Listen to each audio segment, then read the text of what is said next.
علیکم ورحمۃ اللہ وبرکاتہ۔ اعوذ باللہ من الشیطان اللعین الرجیم، بسم اللہ الرحمن الرحیم۔ الحمد للہ الذی لا یبلغ مدحتہ القائلون ولا یحصی نعماءہ العادون، الذی لا یدرکہ بعد الہمم ولا ینالہ غوث الفتن، والصلاة والسلام علی خیر خلقہ واشرف بریتہ، الذی سمی فی السماء باحمد وفی الارضین بابی القاسم محمد۔ اللہم صل علی محمد وآل محمد وعلی اہل بیتہ الطیبین الطاہرین الذین اذھب اللہ عنہم الرجس وطہرہم تطہیرا۔ اللہم صل علی محمد وآل محمد واللعن الابدی علی اعدائہم اجمعین۔ اما بعد فقال اللہ الحکیم بسم اللہ الرحمن الرحیم، یا ایہا الانسان انک کادح الی ربک کدحا فملاقیہ۔ درود بھیجیے محمد وآل محمد پر۔ اللہم صلی علی محمد وآل محمد۔ بعض روایات کے مطابق جمعہ کے دن کا سب سے افضل عمل وہ محمد اور آل محمد پر صلوات ہے۔ ایک مرتبہ پھر محمد و آل محمد پر صلوات بھیجیں۔ اللہم صلی علی محمد و آل محمد۔ مومنین کرام، الحمدللہ ہم انسانوں میں الہی انسان کہلاتے ہیں، غیب پر ایمان رکھتے ہیں، خدا پر ایمان رکھتے ہیں، روح کے قائل ہیں، فرشتوں کے قائل ہیں، قبر کے ثواب جواب، برزخ کی نعمتیں یا عذاب یا آخرت کے جو مراحل ہیں جن سے گزر کے انسان کوئی جنت جائے گا اور کوئی جہنم جائے گا۔ ہمارا یا کسی بھی مسلمان کا یہ عقیدہ نہیں ہے کہ انسان یہ چند کلو گوشت یا یہ چند ہزار شریانے یا چند لیٹر خون کو انسان کی حقیقت سمجھتا ہو۔ انسان کی حقیقت یہ اعضاء بدن نہیں ہے جس کا ہم مشاہدہ کرتے ہیں۔ یہ اعضاء بدن چاہے یہ ہاتھ پاؤں آنکھ کی صورت میں ہوں یا انسانی جسم کے اندر دل گردہ جگر وغیرہ کی صورت میں ہوں، یہ سب ہماری حقیقت نہیں ہے۔ ہماری حقیقت کے لیے یہ اوزار کی حیثیت رکھتے ہیں۔ ہماری حقیقت ہماری روح ہے۔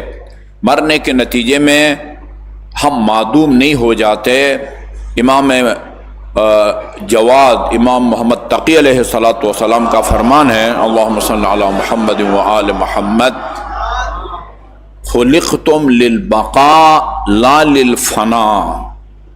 تمہیں فنا ہونے کے لیے پیدا نہیں کیا گیا ہے، تمہیں ہمیشہ رہنے کے لیے پیدا کیا گیا ہے۔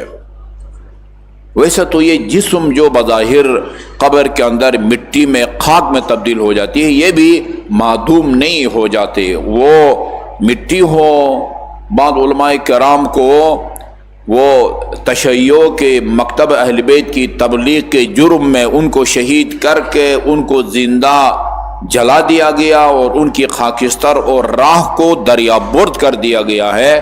وہ ان کے جسم کے پاک اور پاکیزہ ذرات معدوم نہیں ہوئے، وہ دنیا کے کسی نہ کسی کونے میں موجود ہیں اور ایک اللہ کے ارادے کے نتیجے میں یکجا ہوں گے اور پہلے کی طرح وہ ایک انسانی شکل میں تبدیل ہو جائیں گے۔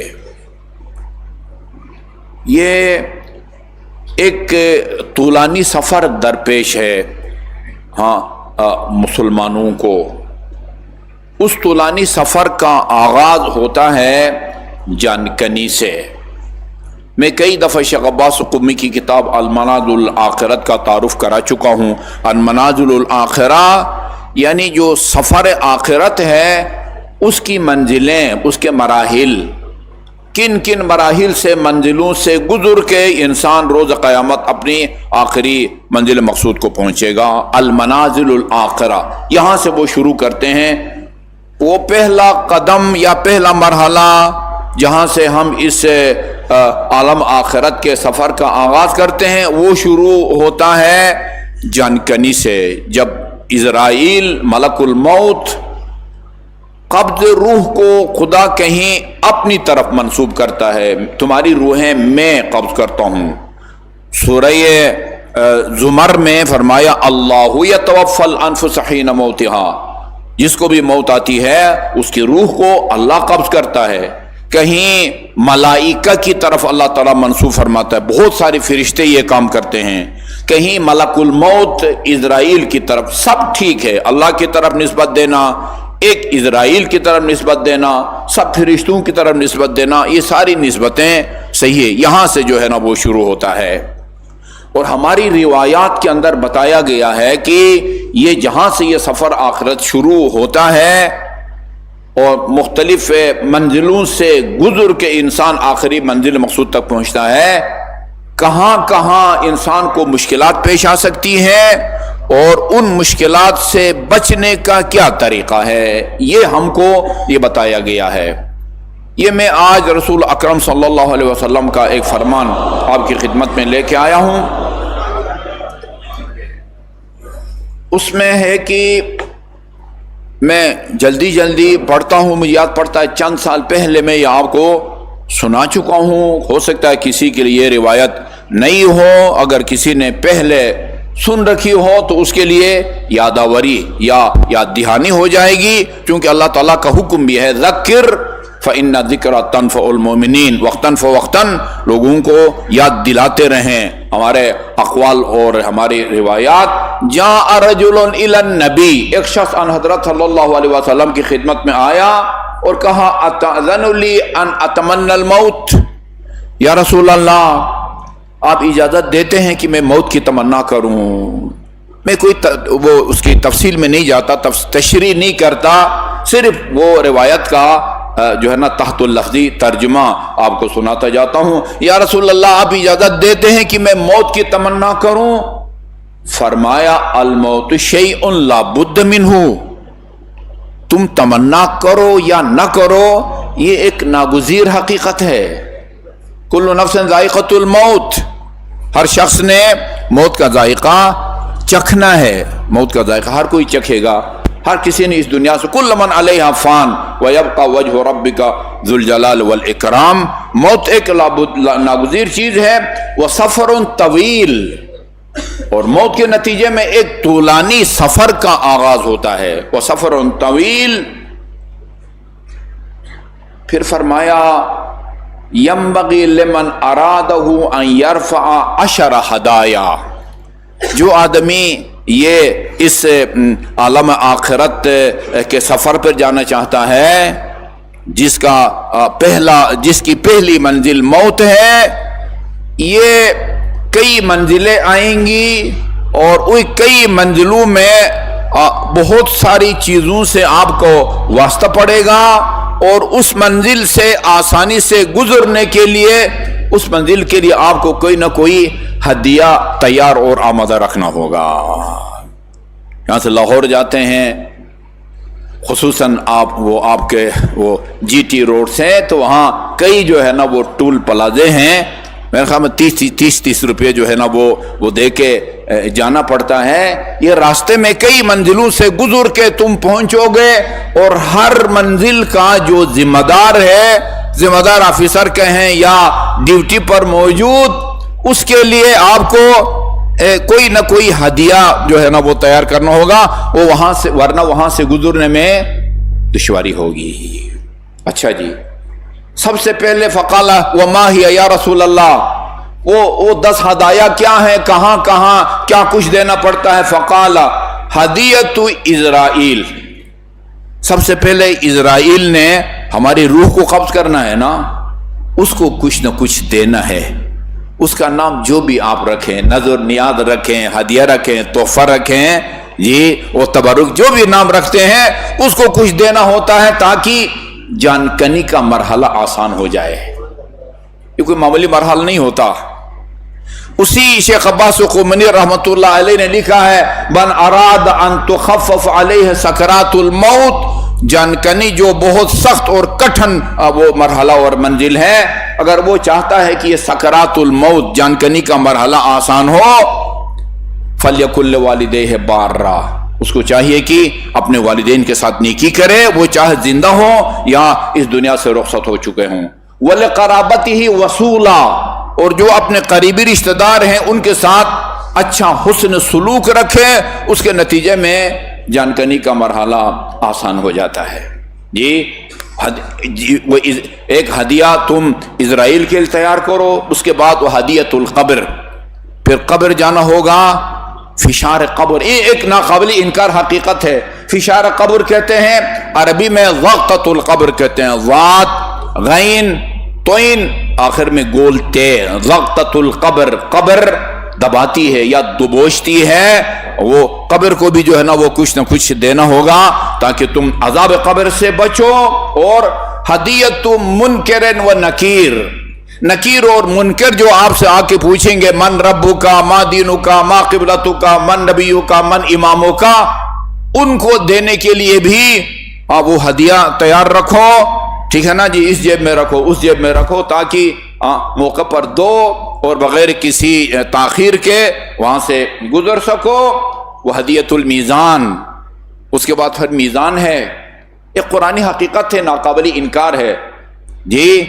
والوزن یومئذ الحق، یہ قرآن کی آیت کہتی ہے روز قیامت اعمال کا تلنا برحق ہے، اعمال کا تلنا برحق ہے. جلدی جلدی میں آپ کو مستدرک الوسائل کی وہ روایت سناؤں. حرم امیر المومنین اللہ تعالیٰ آپ کو پہلی فرصت میں زیارت نصیب فرمائے.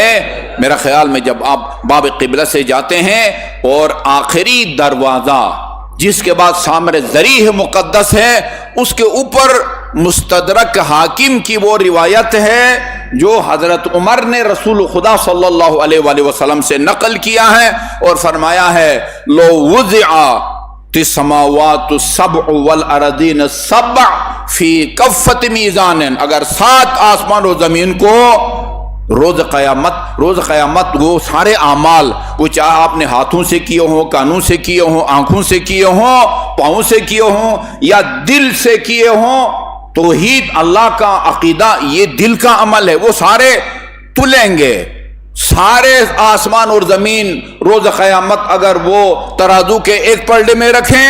اور امیر المومنین کی طرف اشارہ کر کے فرمایا وَوُزِعَ ایمان هَذَا فِي كَفَّةٍ اُخْرَى، اور اس سے یعنی علی کا ایمان ترازو کے ایک پلڑے میں رکھو، وہ ترازو وہاں پلڑا جھکتا ہوا نظر آئے گا جس میں علی کا ایمان ہوگا.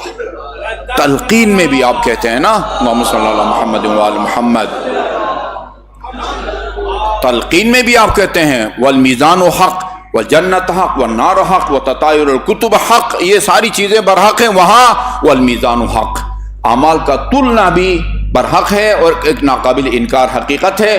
وہاں میزان وہ جو فرشتے تول رہے ہوں گے نا اعمال کو، ان کو بھی کچھ نہ کچھ ہدیہ دینا ہوگا جی. آپ اس کے لیے بھی تیار رکھو.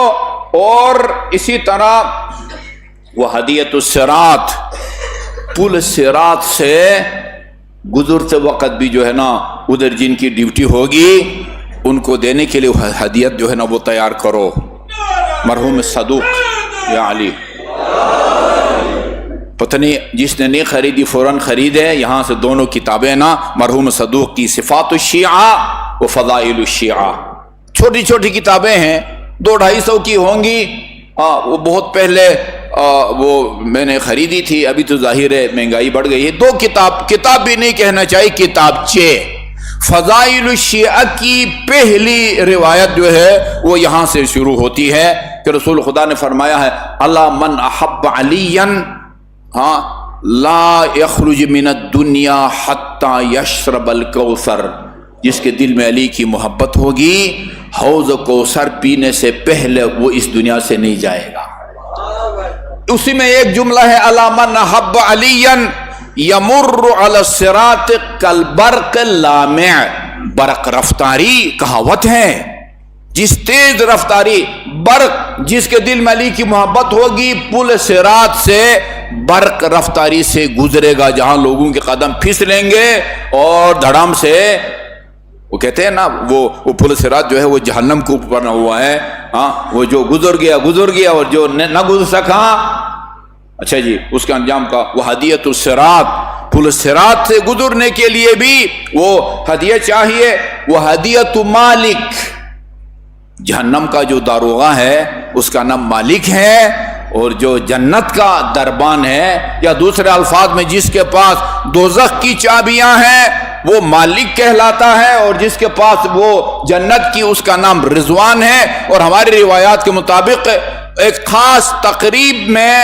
یہ رسول خدا بھی ہوں گے، امیر المومنین بھی ہوں گے، اور مالک رضوان کہے گا کہ جنت کی چابیاں یہ اللہ نے ہم کو دی تھی، یہ چابیاں ہم آج کے بعد علی کو دے رہے ہیں، اور مالک جو جہنم کا دارو ہوگا وہ بھی وہ دوزخ کی چابیاں علی کے حوالے کرے گا۔ اسی لیے ہم کہتے ہیں قسیم النار والجنہ، یہ وہ یہ تو آپ وہ تبرک کے پتہ نہیں بند یا شرما تقسیم کرتے ہیں نا، وہ جنت اور دوزخ کے مقسم انشاءاللہ امیر المومنین علیہ الصلوۃ والسلام ہے دیا۔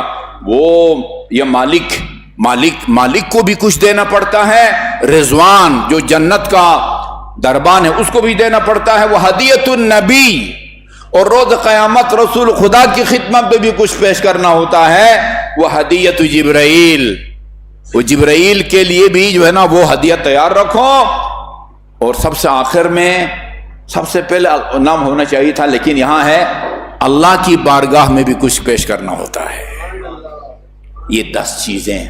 اور عجیب بات یہ ہے کہ یہ 10 مراحل ہیں، ہر مرحلے کے لیے جو ہے نا وہ 4 ہدیے تیار کرنے کا حکم دیا گیا ہے، 4 ٹوٹل ہدیے کتنے ہوں گے؟ 4 10 ہے 40 پیکیج کہتے ہیں نا اس کو، یہ پیکیج ہے، یعنی موت سے لے کر اور اس آخری منزل تک پہنچنے کے لیے یہ مختلف مراحل اور منزلوں میں یہ ہدایہ۔ ابھی دیکھتے ہیں ہم کہاں تک پہنچتے ہیں۔ اما ہدیت اسرائیل کو جو ہدیہ دے کے آپ نے اپنی جانکنی کے مرحلے کو آسان بنانا ہے، وہ 4 چیزیں ہیں۔ نمبر 1 اما ہدیت اسرائیل کو جو ہدیہ دینا ہے یا نظر و نیاز دینا ہے، وہ 4 چیزیں ہیں۔ رضاء الخصماء، بڑا حساس مسئلہ ہے، اگر کسی سے آپ کی ادھر اس دنیا میں رنجش ہے نا، قدرت ہے، دشمنی ہے، اس کو راضی کرنا ہے، یہ وہ پہلا ہدیہ ہے جو آپ نے وہ اسرائیل یا ملکوت موت کو دینا ہے۔ خصما دوسرے الفاظ میں کہیں حق الناس بھی کہہ سکتے ہیں، جن سے آپ کی کوئی رنجش ہے، قدرت ہے، دشمنی ہے، ان کو آپ نے راضی کرنا ہے، اس سے ناراضگی کی حالت میں آپ نے اس دنیا سے نہیں جانا۔ نمبر 2 قضاء الفوائد، جو واجبات رہ گئی ہیں ان کو قضا بجا لاؤ،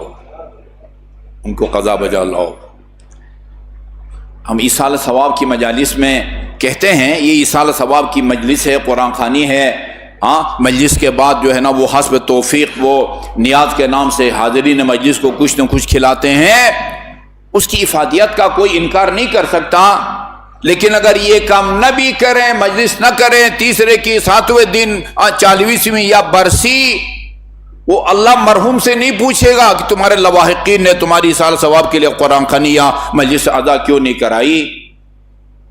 کیا پوچھیں گے؟ حقوق اللہ اور حقوق الناس کے بارے میں پوچھیں گے، فلان کی تم نے غیبت کی تھی، اس کو کیوں راضی نہیں کیا؟ فلان کا ہزاروں میں یا لاکھوں میں تم نے قرض دینا تھا، وہ واپس کیوں نہیں کیا؟ تو نماز پڑھ سکتا تھا، روزہ رکھ سکتا تھا، حج پر واجب تھا، کیوں نہ کیا؟ جی یہ تو روز روشن کی طرح ہے کہ ان کے بارے میں پوچھا جائے گا، حقوق اللہ کے بارے میں پوچھا جائے گا اور حقوق الناس کے بارے میں بھی پوچھا جائے گا۔ اس کے نتیجے میں ملک کے اندر سے بھی اور ملک کے باہر سے بھی مومنین رابطہ کر رہے ہیں۔ کوئی کہتا ہم نے والدین کی 50 سال کی نمازیں پڑھا رہی ہیں، کوئی کہتا ہم نے 30 سال کی نمازیں پڑھانی۔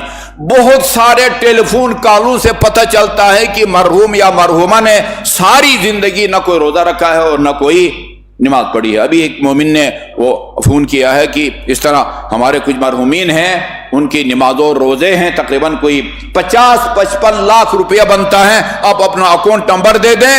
اور میں نے کہا میں یہ سارا اپنے اکاؤنٹ پر منگواؤں گا تو پھر میرے لیے مشکلات ہوگی کہ کدھر سے آیا ہے اور کیوں آیا ہے۔ قرار یہ پایا ہے کہ میں چند ایک مومنین کے ان کو وہ اکاؤنٹ نمبر دوں گا، وہ کسی میں 10 کسی میں 15 کسی میں 20 بھیجیں گے، وہ تاکہ کسی ذمہ دار عالم دین سے ان مرحومین کی قضا نمازیں پڑھائی جائیں گی۔ قضاء الفوائد، فوت شدہ یعنی وہ واجبات جو رہ گئی ہیں ان کو قضا بجا لاؤ۔ یہ جو ہے نا، یہ میرے خیال میں یہ دوسری چیز ہے، وَالشَّوْقُ إِلَى اللَّهِ، شوق اللہ، اللہ کی بارگاہ میں جانے کا شوق۔ ابھی مجھے روایت یاد آ رہی ہے، جب اسرائیل حضرت ابراہیم کی روح قبض کرنے کے لیے آئے تو حضرت ابراہیم، آپ کو پتہ ہے نا کہ وہ خلیل خدا کہلاتے ہیں نا، السلام علیکہ یا وارث ابراہیم خلیل اللہ، خلیل خدا ہیں۔ صبح روایت پڑھ رہا تھا، حضرت سے پوچھا حضرت ابراہیم سے، آپ کس وجہ سے خلیل خدا بنے ہیں؟ 2 چیزیں بھول گیا ہوں۔ آخری کہا کہ میں دوپہر کا کھانا ہو یا شام کا کھانا کبھی مہمان کے بغیر میں نے نہیں کھایا۔ اس صفت کی وجہ سے اللہ تعالیٰ نے مجھے اپنا خلیل بنایا ہے۔ اسرائیل نے آ کے کہا کہ اللہ تعالیٰ کی طرف سے میں حاضر ہوا ہوں، وہ آپ کی روح قبض کرنے آیا ہوں، جان نکالنے کے لیے آیا ہوں۔ جی کیا فرماتے ہیں؟ حضرت ابراہیم نے کہا کہ اللہ تعالیٰ کی بارگاہ میں جا کے یہ عرض کرو ہماری طرف سے، کیا کوئی دوست اپنے دوست کی جان لینا چاہتا ہے؟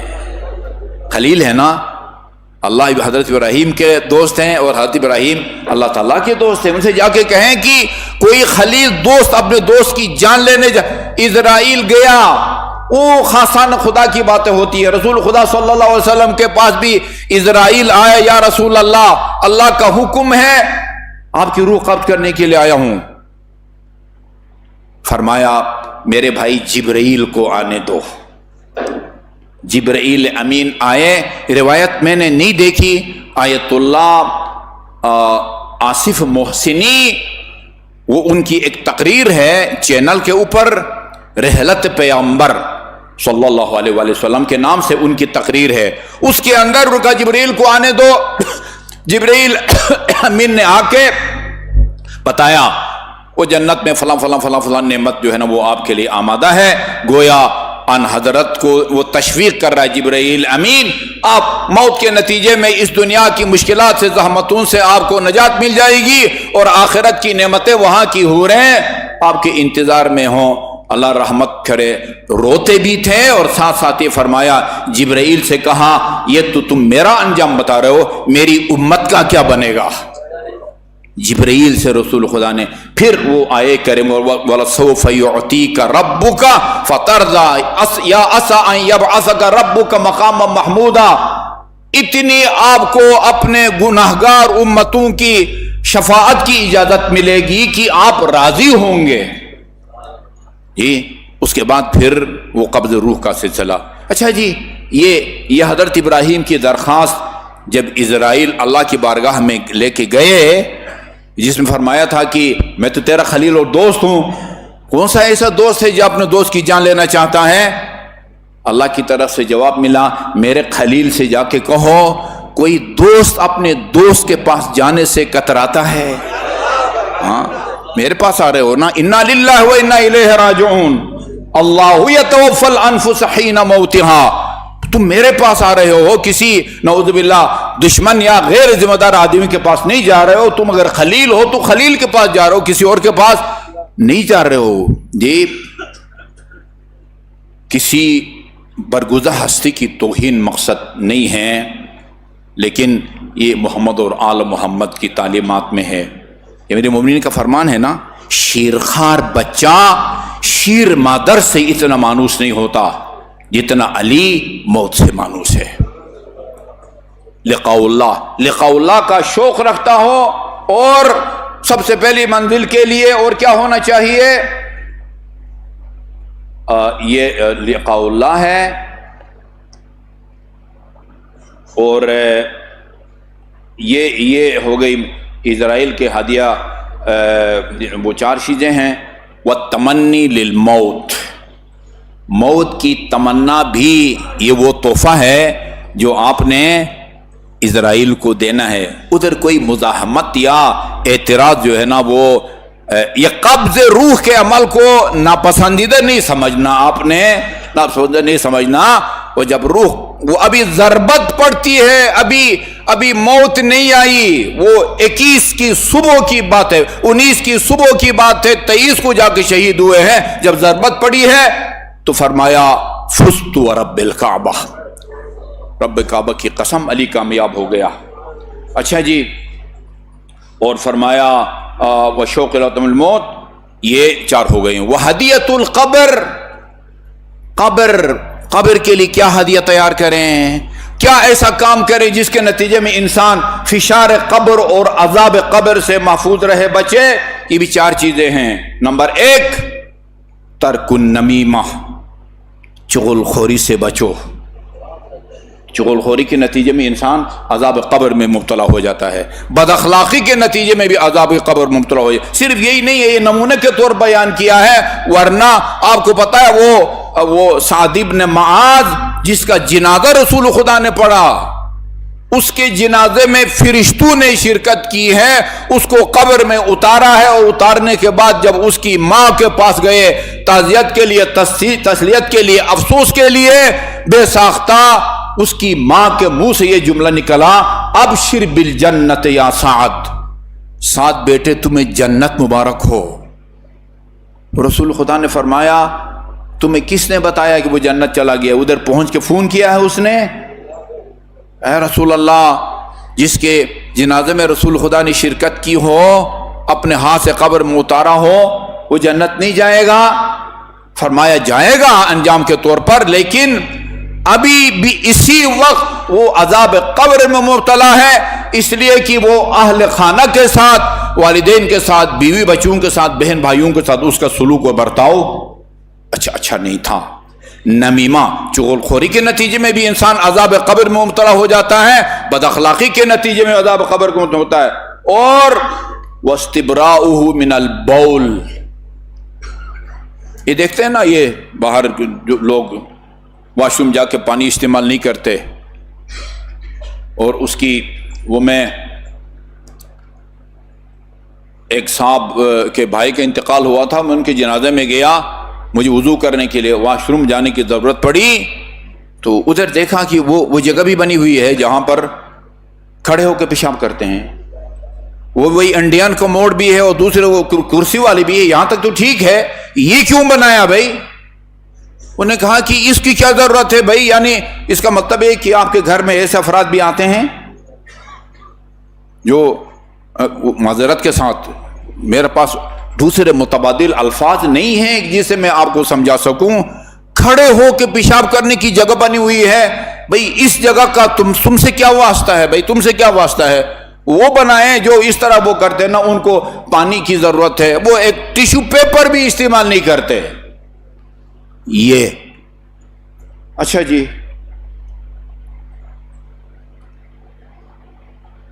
یہ وہ کر کے رفع حاجت کر کے استبراء اور استنجا، جی وہ مخصوص ناپاک جگہ کو پانی سے صاف کرو۔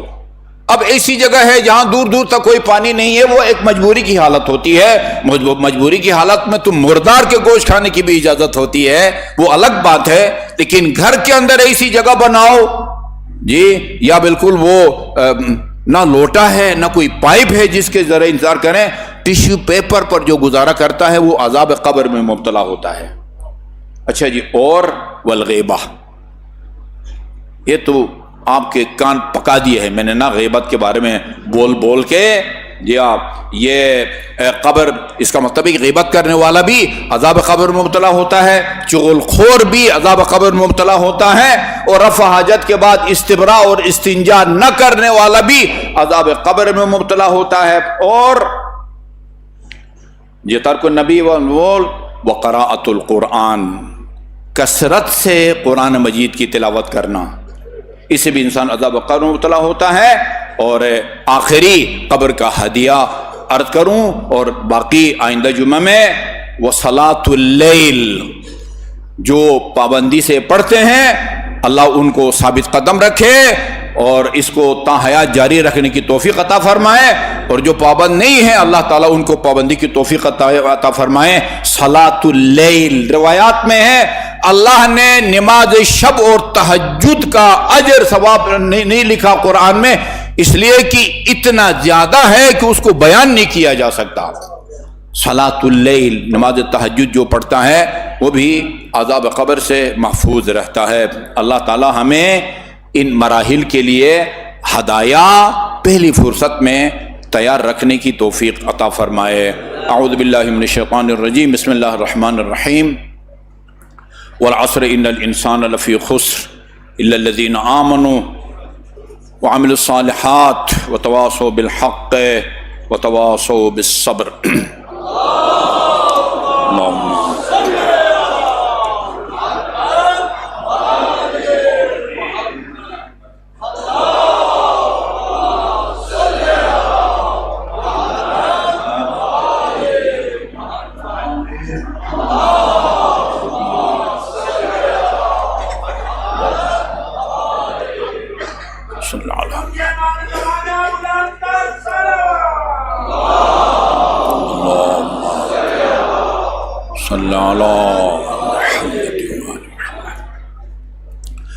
اعوذ باللہ من الشیطان الرجیم، بسم اللہ الرحمن الرحیم۔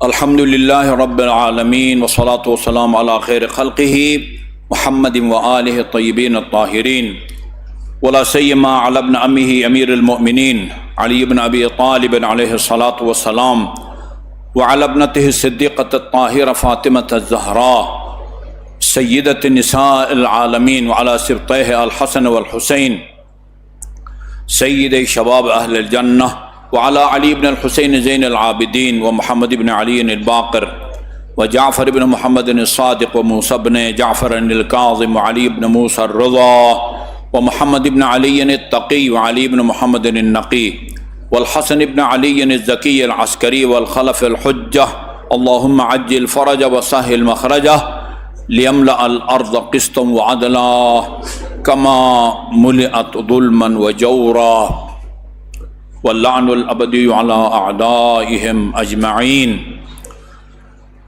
اما بعد، فقال اللہ تبارک و تعالی فی کتابہ المجید، بسم اللہ الرحمن الرحیم، لا ترکنوا الی الذین ظلموا فتمسکم النار۔ مومنین کرام، آج کل بین الاقوامی سطح پر جو مسئلہ زیر بحث ہے اور دنیا بھر کے چینلوں پر سب سے زیادہ اسی کا ذکر ہو رہا ہے، وہ فلسطین کا مسئلہ ہے، اور فلسطین کے دفاع کرنے والے غزہ کے مسلمان اور لبنان کے مسلمان مومنین، اور خصوصاً حزب اللہ۔ جو کچھ ہوا وہ آپ کے سامنے ہے۔ غزہ میں کتنے لوگ بے گھر ہوئے، کتنے مرد، خواتین، بچے ان کو مارا گیا۔ یہ تو آپ مجھ سے بہتر جانتے ہیں کہ یہ ان یہودیوں کا یا صہیونیوں کی سوچ یہ ہے، اپنے علاوہ، یعنی یہودی کے علاوہ، وہ چاہے عیسائی ہو، مسلمان چاہے وہ شیعہ ہو یا سنی، اس کو اگر پتھر سے مارا جا سکتا ہے تو گولی ضائع مت کرو. یہ ان کی سوچ ہے. ان کی نظر میں یہودیوں کے علاوہ باقی انسان، چاہے عیسائی ہوں، شیعہ مسلمان ہو یا سنی مسلمان ہو، وہ کہتے ہیں کہ پتھر سے اگر وہ مار سکتے ہو تو گولی قیمتی ہوتی ہے، پتھر مفت میں مل جاتا ہے، پتھر سے ان کو مارو اور گولی ضائع مت کرو. ان کی نظر میں یہ مال مویشی جو سڑکوں پر پھرتے ہیں یا کیڑے مکیڑے اور وہ شیرخوار بچے، ان کی نظر میں کوئی فرق نہیں ہے. یہ تو ہم سب کا ابھی یہ مشاہدہ ہے. اور پھر ان کی حمایت ان مظلوم فلسطینیوں کی یا غزہ کے مسلمانوں کی حمایت کے جرم میں وہ سید مقاومت، جس کو اہل سنت کے منصف صحافی اور علماء کرام سید الشہداء فلسطین جن کا نام رکھا ہے. آج تک بہت سارے اہل سنت، حماس کے بہت سارے شہید ہوئے ہیں، حزب اللہ کے بھی بہت سارے شہید ہوئے ہیں فلسطینیوں کی مدد میں، لیکن انہوں نے سید شہداء فلسطین ان کا نام رکھا ہے. سید شہداء فلسطین، جہاں ان کی قربانیوں کو اور ان کی روح ہے پرفتو کو لوگ سلام پیش کر رہے ہیں، خراج عقیدت پیش کر رہے ہیں، وہاں ایک انتہائی افسوسناک بلکہ شرمناک اس کا ایک رد عمل یہ بھی ظاہر ہو رہا ہے. لوگ خوشیاں منا رہے ہیں سید حسن نصر اللہ کی شہادت پر. یقین اور وثوق سے کہا جا سکتا ہے اس سید مظلوم کی شہادت پر خوشیاں منانے والے یہ انہی لوگوں کی باقیات ہیں، انہی لوگوں کے ہم خیال اور ہم عقیدہ اور ہم نظریہ ہیں جنہوں نے شام میں امام حسین کی شہادت پر خوشیاں منائی. کسی نے سہل لکھا ہے، کسی نے سہیل لکھا ہے. سہیل بن سعد بن مالک الساعدی، یہ رسول خدا صلی اللہ علیہ وسلم کے صحابی تھے. یہ میں ابھی پڑھ رہا تھا، آخری صحابی تھے. 100 سال کی کو اللہ تعالیٰ نے اس کو عمر دی. یہ کہا کرتا تھا، دیکھو میرے اس دنیا کے جانے کے بعد تمہیں کوئی انسان یہ نہیں ملے گا جو یہ کہے سمعت رسول اللہ، میں نے خود اپنے کانوں سے رسول خدا کو فرماتے ہوئے سنا ہے. میں واحد وہ صحابی ہوں جنہوں نے رسول خدا کو درک کیا ہے، آپ کی زبان مبارک سے اپنی انہی کانوں سے احادیث کو میں نے سنا ہے. یہ بندے خدا وہ بیت المقدس جاتا ہے اور واپسی پہ شام، ایک تو یہ آپ مجھ سے بہتر جانتے ہیں، اگرچہ شام کی اکثریت وہ علی اور اہل بیت کی دشمنی پر ان کی تربیت ہوئی تھی. یہ وہی لوگ تھے جن کو باور کرایا گیا تھا پروپیگنڈا یا میڈیا کے ذریعے کہ حضرت علی وہ نماز نہیں پڑھتے تھے. اندازہ لگاؤ میڈیا کا اثر اتنا ہوتا ہے. میڈیا، وہ جس کے ہاتھ میں میڈیا ہے، جس کو چاہے وہ پوری دنیا میں مشہور کرے، اور وہ جیسے کہتے ہیں نا وہ زبان خلق کو نہ کرے خدا سمجھو. ایک بات بار بار بار بار اگر کہی جائے، انسان کی طبیعت ہے کہ وہ باور کرنے لگ جاتی ہے. اس سوچ اور بنیاد پر ان کی تربیت کی گئی تھی. البتہ ان میں بہت ہی اقلیت میں کچھ محب اہل بیت بھی تھے، محب اہل بیت بھی تھے. ان کو بے خبر رکھا گیا تھا، ان کو تاریکی میں رکھا گیا تھا. یہ کہتے میں نے دیکھا کہ وہ دمشق میں جب میں داخل ہوا ہوں تو عجیب خوشی کا سما تھا، جیسے آپ چاند رات کو تیاریاں کر رہے ہوتے ہیں. کوئی کپڑے خرید رہا ہوتا ہے، کوئی مہندی خرید رہا ہوتا ہے، کوئی پتہ نہیں وہ چوڑیاں خواتین وہ خرید رہی ہوتی ہیں. خوشیاں منانے کی تیاریاں ہو رہی تھی. پتہ نہیں دیبا کے پردے جو عائل تھے. میں نے لوگوں سے پوچھا کہ یہ کس بات کی ہے بھائی؟ جہاں تک میرے معلومات ہیں یہ کل کا دن تو نہ مسلمانوں کی کوئی عید نہیں ہے، نہ عید اضحیٰ ہے، نہ عید فطر ہے، نہ جمعہ ہے. یہ کس چیز کی عید منائی جا رہی ہے؟ اس بندے خدا نے کہا کہ آپ کو نہیں پتا، نواسہ پیغمبر کو شہید کیا گیا ہے، اور وہ ان کی شہادت کے بعد وہ لٹے ہوئے قافلے کو، نبی کی نواسیوں کو اور علی کی بیٹیوں کو قیدی بنا کے لایا جا رہا ہے۔ کہتے میرے سامنے وہ آیا، وہ قافلہ، ایک نیزے پر ایک جوان کا سر مبارک تھا، چاند کی 14ویں رات کی طرح چمک رہا تھا۔ میں ابھی پڑھ کے آ رہا ہوں، ایسا لگتا تھا چہرے سے کہ جیسے ابھی یہ مسکرائے گا۔ وہ علمدار حسین علیہ السلام کا سر مبارک تھا۔ اس کے بعد پھر نواسے پیغمبر کے سر مبارک کو لایا گیا، چونکہ اس نے اپنی آنکھوں سے رسول خدا کو دیکھا ہوا تھا۔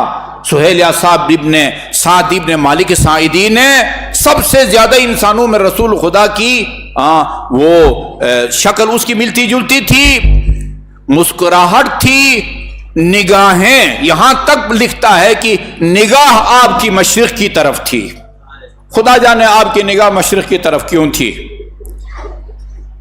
اور پھر کہتا ہے کہ میں نے ایک بچی سے پوچھا جو ایک محفوظ تھی، بڑی حالت زار میں تھی، میں نے اس سے پوچھا کہ بچی آپ کا تعارف؟ کہا میں وہ سکینہ بنت الحسین ہوں۔ اور پھر کہا کہ پوچھا، تعارف کرا اس نے، میں فلان ہوں اور صحابی رسول ہوں اور بیت المقدس سے آیا ہوں۔ کہا کہ اگر آپ بیت المقدس سے آئے ہیں، اتنے لمبے سفر میں آپ کے پاس کوئی رقم ہوگی، تھوڑا بہت پیسہ ہوگا؟ ہاں یقیناً ہے، کیا مدد کر سکتا ہوں آپ کی؟ کہا کہ اور تجھے مجھے کچھ نہیں چاہیے، یہ جس کے ہاتھ میں میرے بابا کا سر مبارک ہے اس سے کہو کہ ہم سے دور لے کے چلا جائے تاکہ لوگ اس کا تماشا دیکھیں اور کم سے کم لوگوں کی نگاہیں ہم اہل بیت کی مخدرات و عصمت و طہارت پر پڑے۔ انہی کی باقیات و صالحات، انہی کے آپ نے سنا نہیں سنا، میں نے اپنے کانوں سے سنا ہے۔ آج بھی ایسے بدبخت ان قاتلان حسین کے ہم عقیدہ اور ہم خیال باقیات موجود ہیں جو یہ کہتے ہیں، ایک خواتر فکریہ ہے، عرب چینل ہے، وہ بندے خدا کہتا ہے انی افتخر بیزید ولا افتخر بالحسین، میں یزید پر فخر کرتا ہوں، حسین پر فخر نہیں کرتا۔ یہ وہی حسین نہیں ہے جس کے بارے میں رسول خدا نے فرمایا تھا حسن اور حسین جوانان جنت کے سردار ہیں۔ اللہم انی احبہما، خدایا گواہ رہنا میں ان سے محبت کرتا ہوں اور جو ان سے محبت کرے تو بھی ان سے محبت کر۔ جملہ میں نے خود اپنے کانوں سے سنا ہے کہ یزید اولی الامر تھا جس کی اطاعت کا خدا نے قرآن میں حکم دیا ہے، یا ایھا الذین آمنوا اطیعوا اللہ واطیعوا الرسول واولی الامر منکم۔ یزید وقت کا اولی الامر تھا۔ حسین نے یزید کی بیعت نہیں کی ہے، بغاوت کی ہے، خروج کیا ہے۔ حسین واجب القتل تھے، جس کے نزدیک حسین واجب القتل ہو وہ حسین کی شہادت پر غم منائے گا۔ ادھر بھی آج بھی جو یزید کو اچھا سمجھتے ہیں رحمت اللہ علیہ کہتے ہیں، امیر المومنین نام کی کتاب ہے، یزید امیر المومنین نام کی کتاب ہے، جو یزید کو امیر المومنین مانتے ہوں، رحمت اللہ علیہ کہتے ہوں یا رضی اللہ کہتے ہوں، وہ امام حسین کی شہادت پر آپ کیا سوگ منائیں گے، مصیبت وہ سمجھیں گے اس کو؟ تاریخ ایسے افراد کی بھی نشاندہی کرتی ہے، ایسے حکمرانوں کی نشاندہی کرتی ہے جنہوں نے امام حسن مجتبی کی شہادت پر خوشی منائی۔ ایک شخص میں بیٹھا ہوا تھا حاکم وقت کے پاس، امام حسن مجتبی کی شہادت کی خبر وہاں ملی ہم کو۔ میں نے کہا انا للہ و انا الیہ راجعون۔ حاکم نے کہا، یہ قرآن میں آیات ہے نا، وبشر الصابرین الذین اذا اصابتهم مصیبۃ قالوا انا للہ و انا الیہ راجعون۔ جو لوگ مصیبت کے موقع پر انا للہ و انا الیہ راجعون کہتے ہیں ان کو بشارت دو، اولئک علیہم صلوات من ربہم ورحمہ۔ جو لوگ مصیبت کے موقع پر بجائے اس کے کہ زبان پر کوئی حرف شکایت لائیں وہ انا للہ و انا الیہ راجعون کی تلاوت کرتے ہیں، ان کو بشارت دے تو خدا ان پر صلوات بھی بھیجتا ہے اور رحمت بھی نازل فرماتا ہے۔ وہ حاکم وقت اس بندے سے کہتا ہے، یہ تو مصیبت کے موقع پر آیت پڑھی جاتی ہے، تو حسن ابن علی کی موت کو مصیبت سمجھتا ہے؟ یعنی اس کے نزدیک حسن ابن علی کی موت مصیبت نہیں ہے، یعنی گویا خوشی کا مقام ہے۔ کوئی تعجب، ہمیں تعجب نہیں ہوتا کہ یعنی یہ ان کے باقیات جو شام میں خوشیاں مناتے تھے، چراغاں کرتے تھے اور خواتین وہ ڈول باجے بجاتی تھی، ان کی باقیات اگر سید حسن نصر اللہ کی شہادت پر خوشی مناتے ہیں، یہ ان سے کوئی غیر متوقع بات نہیں ہے، ہمیں کوئی تعجب بھی نہیں ہوتا۔ دوسرا نقطہ اس سلسلے میں آپ کی خدمت میں جو مجھے عرض کرنا ہے، ہمارے ملک کے نامور صحافی، میرے خیال نام لینے میں کوئی حرج نہیں ہے، جب ان کے کالم چھپتے ہیں اور ہم سب پڑھتے ہیں تو نام لینے میں بھی کوئی حرج نہیں ہے۔ ایکسپریس اخبار میں کالم لکھتے ہیں، وہ ان کا نام ہے 0 پوائنٹ، ان کا جو کالم ہے اس کا نام 0 پوائنٹ ہے، لکھنے والے کا نام جاوید چودھری ہے۔ جاوید چودھری کا کالم ضرور پڑھیں، مجھے تاریخ یاد نہیں ہے، کسی نے مجھے بھیجا، پھر میں نے شیئر کیا کافی دوستوں کو، اس میں یہ جملہ میں نے اس کو نوٹ کیا ہے، وہ میں آپ کی خدمت میں عرض کرتا ہوں۔ وہ لکھتے ہیں اس میں کوئی شک نہیں کہ اسرائیل یا یہودی سنی مسلمانوں کے مقابلے میں شیعہ مسلمانوں کے زیادہ خلاف ہیں۔ غور فرما رہے ہیں؟ اس میں کوئی شک نہیں کہ اسرائیل یا یہودی سنی مسلمانوں کے مقابلے میں شیعہ مسلمانوں کے زیادہ خلاف ہیں۔ یہ اہل سنت برادران کے خلاف جاتی ہے یہ بات، لیکن بہرحال وہ لکھ دیا ہے اس نے۔ اس کی 2 وجوہات ہیں، بھئی کیوں اہل سنت کے مقابلے میں شیعوں کے زیادہ مخالف ہیں، زیادہ دشمنی ہیں، زیادہ شیعوں کو یہ وہ مارنے کے در پہ ہیں؟ اس کی 2 وجوہات ہیں۔ نمبر 1، نبی اکرم کے زمانے میں خیبر یہودیوں کے معاشی اور عسکری مرکز کا سینٹر تھا، عسکری سینٹر تھا۔ اسے 7 ہجری میں حضرت علی نے فتح کر کے عرب دنیا سے یہودیوں کا اثر و رسوخ ختم کر دیا تھا۔ جی وہ بدلہ جو ہے نا وہ ہم سے لے رہے ہیں، وہ بدلہ ہم سے لے رہے ہیں۔ چنانچہ یہودی شیعہ سے تاریخی وجوہات سے نفرت کرتے ہیں، اور آخری چیز جو انتہائی خطرناک ہے، وہ ایک اسرائیل کا کرنل، ان کے پتہ نہیں وہ بیڑیا کا ہیڈ ہے، اس میں نے کافی دوستوں کو یہ بھیجا بھی ہے، وہ ابھی فتویٰ دے رہا ہے، وہ وعظ و نصیحت کر رہا سنی مسلمانوں کو، وہ ہم یہودیوں سے زیادہ تمہارے لیے خطرناک شیعہ ہیں، ان سے لڑو، ایران سے لڑو، اور پھر حوالے دے رہا ہے، محمد ابن عبد الوہاب نے ان کے بارے میں یہ کہا ہے، ابن تیمیہ نے یہ کہا، یوسف قرضاوی نے یہ کہا ہے۔ وہ ان کو یاد دلا رہا ہے، سبق سکھا رہا ہے کہ یہ ہم سے زیادہ جو ہے نا تمہارے لیے خطرناک ہے۔ دیکھو نا یہ وہ خطے میں یہ کیا کر رہا ہے، ایران خطے میں کیا کر رہا ہے؟ تم ایک خطے پر، مشرقی وسطی پر قبضہ کرنے سے ایران تم کو رو رہا ہے۔ درد جو ہے نا وہ اس بات کا ہے۔ وہ پورا مضمون کو پڑھیے، وہ اس مضمون کا نام ہے ہماری آنکھیں کب کھلیں گی۔ 0 پوائنٹ تو ہمیشہ کا نام ہے نا، یہ آج کا جو مضمون ہے یا چند دن پہلے کا، اس کا نام ہے ہماری آنکھیں کب کھلیں گی۔ ہمیں اللہ تعالی حقائق کو سمجھ کے اور ان کو اپنانے کی توفیق عطا فرمائے۔ بسم اللہ الرحمن الرحیم۔ قل هو اللہ احد اللہ الصمد لم یلد ولم یولد ولم یکن له کفوا احد۔